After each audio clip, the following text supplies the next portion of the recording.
Good morning all of you. आपकी पाठ्य पुस्तक वसंत के भाग 1 से आपके लिए एक नई कविता लेकर आई हूँ जिसका शीर्षक है साथी हाथ बढ़ाना, और ये अपने पाठ्य पुस्तक का 7वां पाठ है। और इस कविता के कवि हैं श्री साहिर लुधियानवी जी, यानी साथी हाथ बढ़ाना मशहूर गीत कवि साहिर लुधियानवी जी द्वारा लिखा गया है।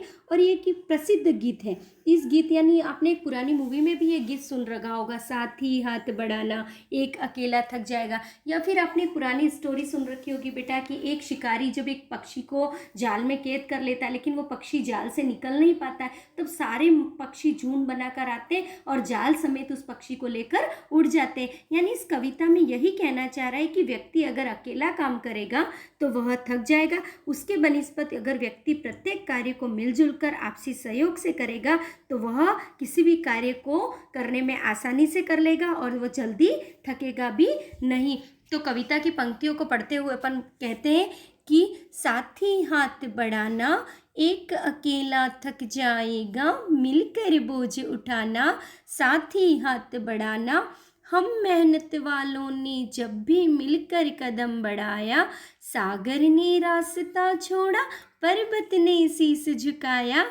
फौलादी है सीने अपने, फौलादी है बाहें, हम चाहे तो चट्टानों में भी पैदा कर दे राहें। साथी हाथ बढ़ाना पहले प्रसंग यानी प्रस्तुत व्याख्या में कवि यही कहना चाह रहा है कि व्यक्ति अगर अकेला काम करेगा तो वह थक जाएगा। उसकी जगह अगर वह मिलकर काम करेगा तो वह काम को आसानी से कर ले जाएगा। सपोज मैंने अगर आपको क्लास में से किसी स्टूडेंट को कहा कि बेटा जाकर आप एक टेबल तो ले आओ, तो वो ले तो आएगा लेकिन उस कार्य को इतनी आसानी से नहीं कर पाएगा। लेकिन उसकी जगह मैं ये कहूँ कि 4-5 बच्चे मिलकर टेबल उठा के ले आओ तो वो काम भी जल्दी हो जाएगा और उस काम को करने में उससे कठिनाई भी नहीं होगी। मेहनतकश लोगों ने जब भी मिलकर और समस्याओं का सामना करने का विचार किया है तो बड़ी से बड़ी समस्या का भी समाधान हो गया है। उनके दृढ़ निश्चय से रास्ते में आने वाली बाधाएं भी दूर हो गई। अब आप इसमें लिखा है कि फौलादी है सीने अपने, फौलादी है बाहें, तो क्या लोहे की मतलब क्या लोहे की बाहें होती? नहीं, यहाँ पर कवि कहना चाह रहा है कि मनुष्य में वह ताकत होती है कि वह धरती से अंबर को जोड़ सकता है, मिट्टी के अंदर से अमृत को निकाल सकता है। तो वह वही कह रहा है कि अगर मनुष्य अकेला काम करेगा तो उस काम को आसानी से नहीं कर पाएगा, और उसकी जगह वह मिलकर काम करेगा तो इम्पॉसिबल काम को भी पॉसिबल कर पाएगा। और उसके सामने तो सागर भी शीश झुका देगा और पर्वत भी अपना रास्ता छोड़ देगा। तो उसी प्रकार आगे की पंक्तियों में कवि कह रहा है कि मेहनत अपने लेख की रेखा, मेहनत से क्या डरना, कल गैरों के खातिर अब अपने खातिर करना। अपना दुख भी एक है साथी, अपना सुख भी एक, अपनी मंजिल सच की मंजिल, अपना रास्ता नेक, साथी हाथ बढ़ाना। तो इस दूसरी पंक्तियों में कवि कहना चाह रहा है कि परिश्रम ही मेहनतकश व्यक्ति का भाग्य है। यानी एक कहते हैं ना कि परिश्रम सफलता की पहली कुंजी है ना। सक्सेस अब सक्सेस है ना, हार्डवर्क की क्या है? सक्सेस है। तो परिश्रम मेहनत की सफलता की पहली कुंजी है। तो परिश्रम ही मेहनतकश व्यक्ति का भाग्य है। इसलिए कभी भी परिश्रम करने से यानी मेहनत करने से नहीं घबराना चाहिए।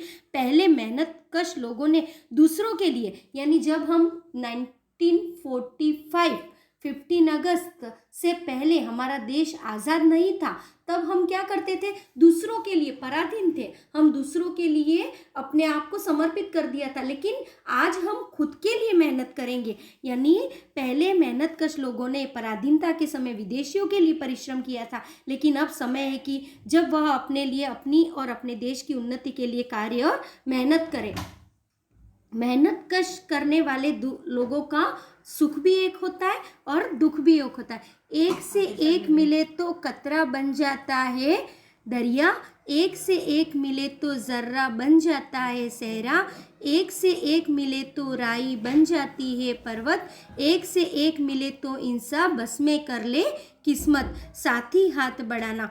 तो इसका लास्ट की पंक्तियों में कवि कहना चाह रहा है कि जब कोई कार्य मिलजुल कर किया जाता है तो व्यक्ति की हिम्मत और ताकत दुगुनी हो जाती है। मैंने कहा ना, वो टेबल एक स्टूडेंट उठा के ला रहा था तो उसे कठिनाई महसूस हुई, लेकिन सारे स्टूडेंट जब 4-5 छात्र मिलकर उस टेबल को उठाया तो उनके कार्य और ताकत, हिम्मत क्या हो गई? दुगुनी हो गई। सहयोग में बहुत ताकत होती है, तभी तो बूंद बूंद मिलकर नदी, कण कण मिलकर रेगिस्तान और सरसों का एक एक दाना मिलकर पहाड़ का रूप ले लेते हैं। इसी प्रकार यदि इंसान यानी मेहनत कश मिलकर कार्य करे तो वह अपना भाग्य बदल सकते हैं। इसलिए हम सभी को मिलजुल कर कार्य करना चाहिए।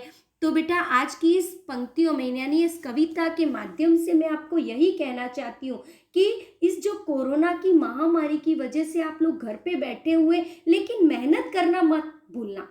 अभी गणेश चतुर्थी गई, मम्मी ने लड्डू बनाए तब आपके मुंह में गए या डायरेक्ट लड्डू आके मुंह में आ गया? मम्मी को उस लड्डू बनाने में मेहनत तो करनी पड़ी ना। तो मैं आपको यही कहना चाह रही हूँ कि किसी भी जब तक पढ़ाई नहीं करोगे आगे आपको उसका फल नहीं मिलेगा। मैं तो आपको वीडियो वगैरह भेज दूंगी, क्वेश्चन आंसर भी भेज दूंगी बेटा, समझा भी दूंगी, एक बार नहीं बेटा 10 बार समझाऊंगी, लेकिन आपको उस चीज को अपनी नोटबुक में राइट डाउन भी करना है और उन प्रश्नों उत्तर और व्याख्या को जो मैं भेज रही हूँ उन्हें अच्छे तरीके से सरलार्थ करके याद भी करना है। आगे नेक्स्ट चैप्टर लेकर मैं जल्दी ही आपके सामने आऊंगी। Thanks for watching my video.